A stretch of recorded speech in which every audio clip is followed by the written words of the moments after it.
gözlərimin yaşını hər gün tökürəm.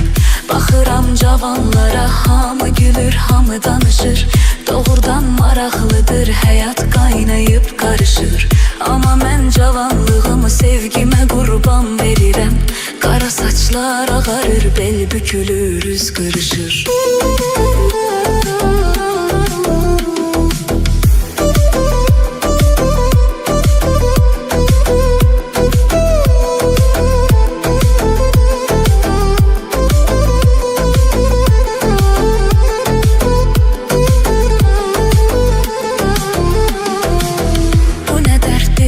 Müsibət nə bəladır çəkirəm. Üzülür ümidlərim, tək əcələ göz dikirəm.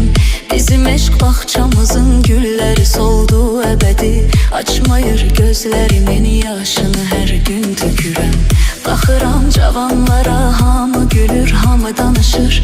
Doğrudan maraqlıdır, həyat qaynayıb qarışır. Amma mən cavanlığımı sevgimə qurban verirəm. Qara saçlar ağarır, bel bükülür, üz qırışır.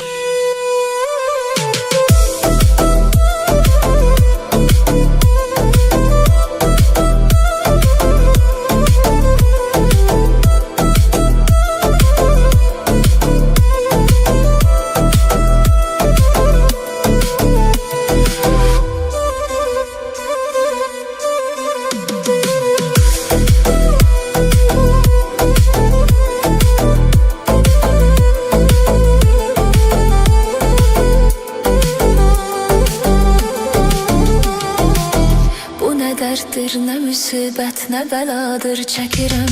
Üzülür ümidlərim, tək əcələ göz dikirəm. Bizim eşq bağçamızın gülləri soldu əbədi. Açmayır gözlərimin yaşını hər gün tökürəm. Baxıram cavanlara, hamı gülür, hamı danışır. Doğrudan maraqlıdır, həyat qaynayıb qarışır. Amma mən cavanlığımı sevgimə qurban verirəm. Qara saçlar ağarır, bel bükülür, üz qırışır.